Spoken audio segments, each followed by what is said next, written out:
I thought I'd try something a bit different, put a narration with one of my videos. This video is a little bit longer than some of the others, so might be a bit easier to bear if there's a bit of a narration. So I started off riding along the Nakdong River. So this is in South Korea. Now it's spring over here at the moment, so it's about 25 degrees and all the flowers are coming out, so it's quite pretty. Now in the winter there's no grass on this section, so we can probably cruise around 80 to 90 kilometers per hour. So I thought I was pretty safe, you know. I knew that there was no logs or anything like that until I hit some water, so I was pretty surprised that I kept the bike up there. A little bit of rider skill and maybe a little bit of luck there. The good tires too, Karoo 3 tires for Metzler tires, very good in the mud. So past some poppies here, so these red poppies, they look like they've been planted out on purpose here, so they're only in this section, but there are a lot of wildflowers in the area at the moment. So further down the river, I saw some yellow flowers, so I thought, oh yeah, it's nice enough, I might take a ride up in the yellow flowers and the purples. It was all looking pretty good until you can see I end up hitting a bit of a clump of grass, a pretty thick clumps of grass, and the bike really jumped. It hit my knee on the tank and all that kind of stuff. I decided after that I'd slow down a bit, so you can see some of these clumps of grass, they're quite thick. Now these only grow on the sloping area of the bank here, the river bank. So I jumped on top of the dike and cruised over. The river actually curves around here, so you've got to actually jump up on the top there. So guys doing a bit of boating actually. There's probably about 20 little boats. They're like single person boats and everyone's doing their fishing, but they all seem to be grouped together as a club or something like that. So that was the bridge that across the river once again. So across the river. I crossed the river quite a few times. It's still pretty wide at this point. So a couple of different bridges. You can see a train actually in the background there as well. Now this water, you can think, oh well, it's not deep and you can probably fly through it and all the rest, but this water actually sits for quite a while in these puddles, and so you find if you race through it that it gets all up in your clothes, and then all of a sudden you start to smell bad. So if the water's clean, I don't mind going through getting a bit wet, but it's a smell that I don't like so much. So after clearing the puddles, just continued along this road. It just follows up along the riverbank. So like I said, it's a pretty good road. It's pretty well kept. There's not too much that you need to worry about. And then you jump onto the top of one of these dikes here as well, further down, and again just follow the river along. All these houses on the right hand side, they're actually greenhouses, so even though it's spring at the moment here, they still grow a lot of the vegetables in the greenhouses. So the train passing here is the KTX, so it's the Korean fast train. You might call it a bullet train, I guess, and that runs between Busan and Seoul. It also stops, you know, in other cities. So once again, crossing the river. Now that fisherman that you see there on the left, the funny thing was, he was sitting there fishing, but I did scout the bridge to find out if there was, you know, what was at the end of the bridge in terms of roads. I didn't want to cross the bridge and then find that the road stopped. There's a lot of fish actually, decent sized fish on the right hand side, and you know, he was sitting on the left hand side, so I was tempted to tell him, hey look, the fish are on the other side, but it's all you need to do is just turn around, you'd be able to catch some decent sized fish maybe. But I think it's just out there. There's a couple of guys out there actually, and I think they're just out there getting some relaxation time in on a nice Sunday afternoon.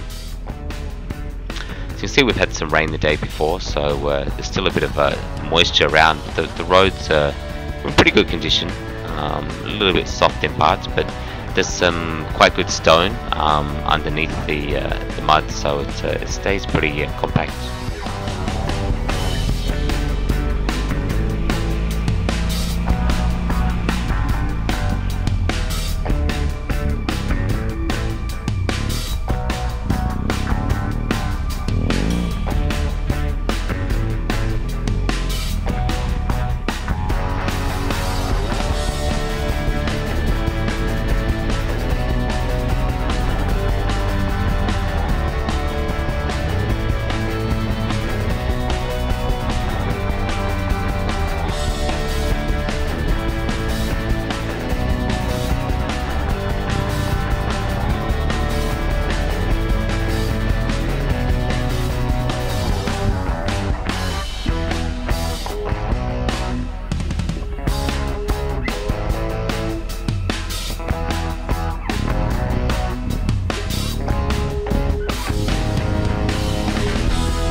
So these roads turned out to be pretty good, so I'll have to definitely go back in that area.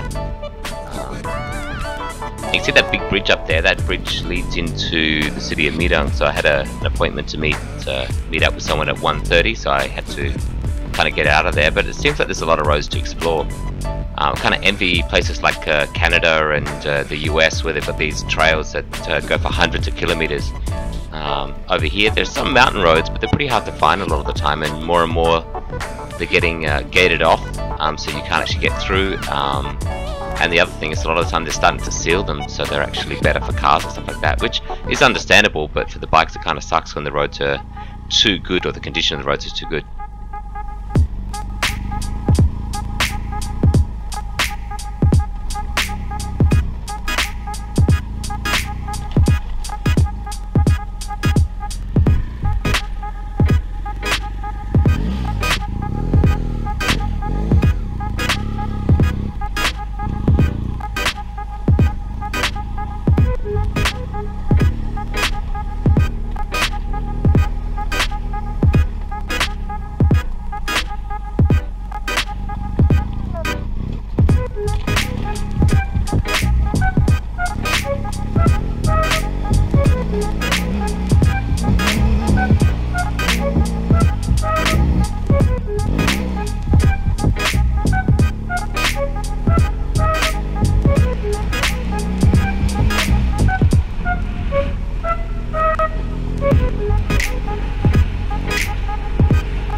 Riding to the city of Midang, decided to meet my friend at City Hall, so the time was sort of between 1 and 1:30. It already sort of hit 1:30 by that time.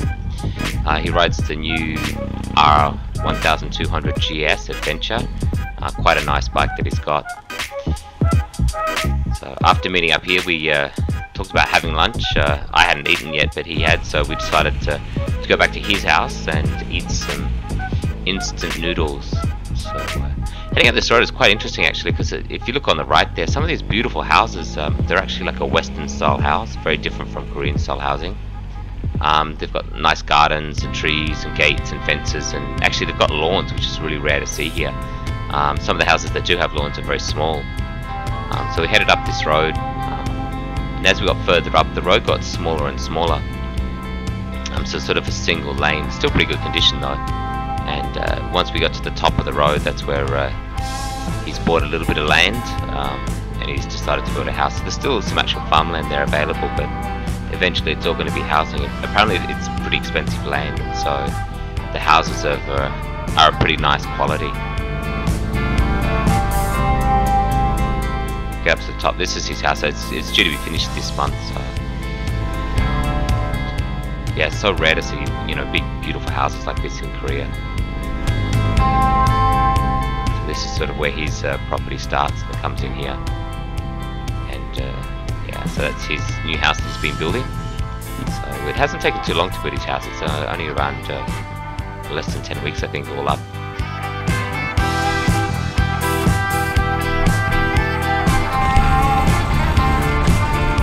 So after leaving his house, we followed the river along, so we're heading out into the mountains further. We're heading to the Mirang Dam area.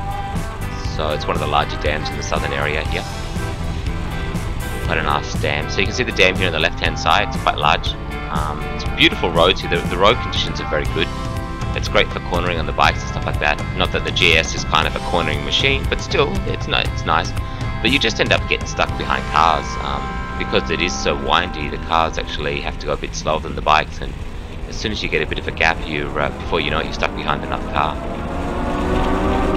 But beautiful scenery though. It is spring at this time of year, so we've had quite a bit of rain, so everything's really green and lush at the moment.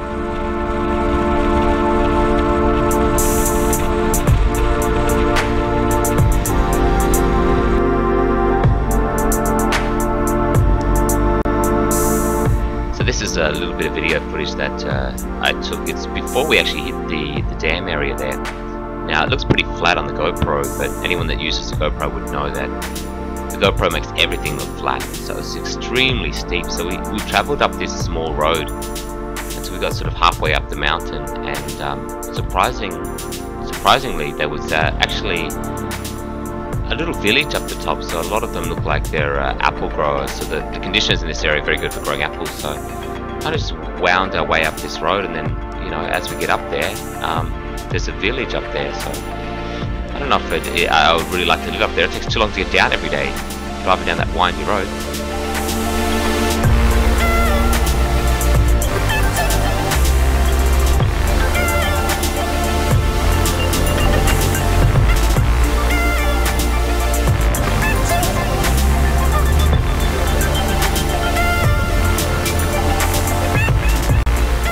So this is the village that I was talking about. You can see the apple trees on the left-hand side, and the walls. The walls look pretty impressive, actually. I mean, if you had to collect up all those rocks and place them. So, I was talking to my friend earlier, actually, about potentially buying a little block of land to have a weekend house.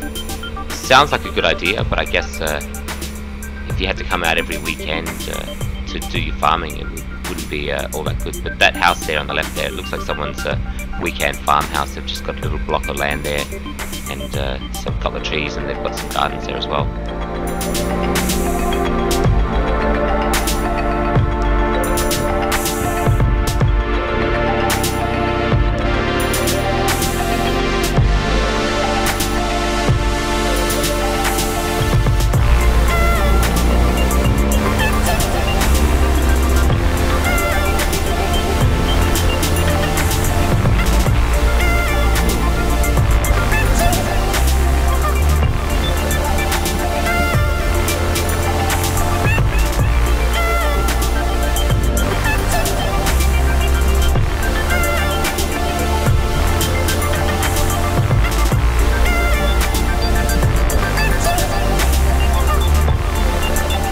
So after the dam, we headed back up into the mountains. Now there's some fire trails that we ride along, which are quite good for the GS bike. They're not too rocky. Usually I'm one of the faster riders in the group, so when we've got the larger groups, you've always got to ride at the speed of the slowest rider. But it was a good chance actually today, because we only had the two riders, and I was actually the slower of the two riders, so I could ride as fast as I was comfortable riding. It's quite nice as well that the trails that open up at stages, and then all of a sudden you're back underneath all the foliage of all the trees, and it is quite green at the moment. There's been a lot of rain around, but beautiful roads for riding on. You do get some mountain bikes that use these roads as well.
So this is one of the gates that we talked about, so we had to try and get around the gate. Now,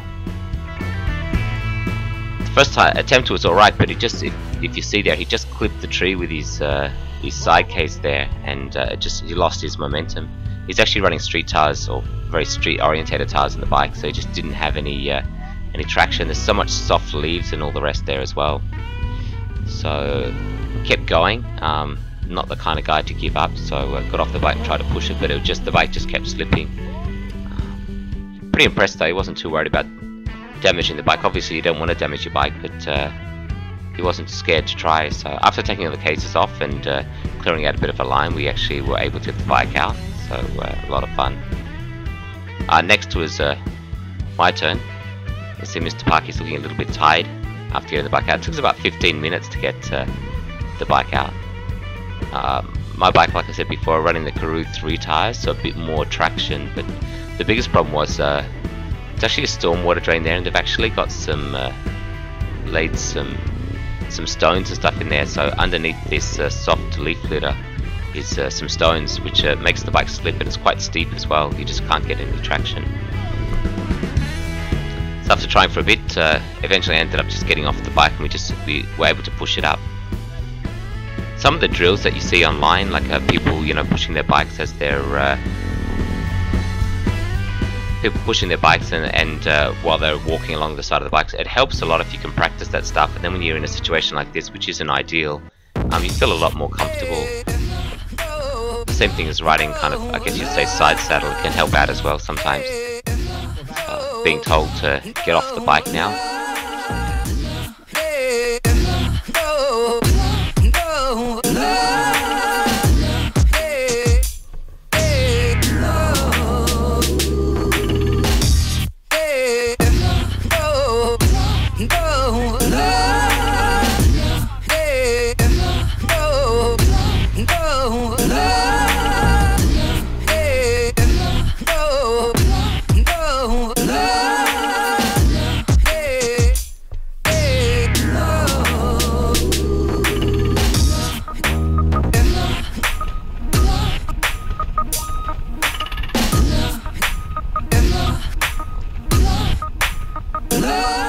Actually, after we passed the gate was actually into a temple area. So this whole mountainside's owned by one of the biggest temples in the country.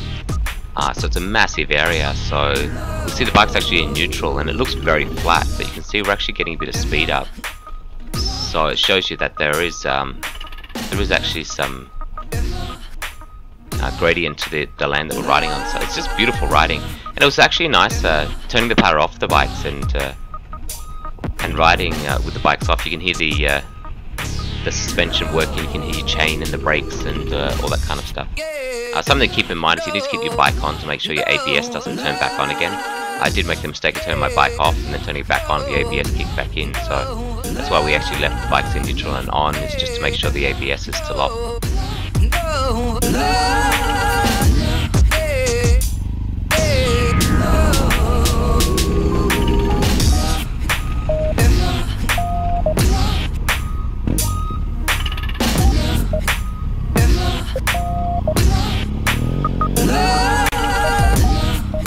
So once we got to the bottom of the mountain there, we came to this car park. They were actually running a BMW riding school for the day. It's a massive car park, and you can see there's a Ferris wheel in the background, so there's actually a big theme park in the area.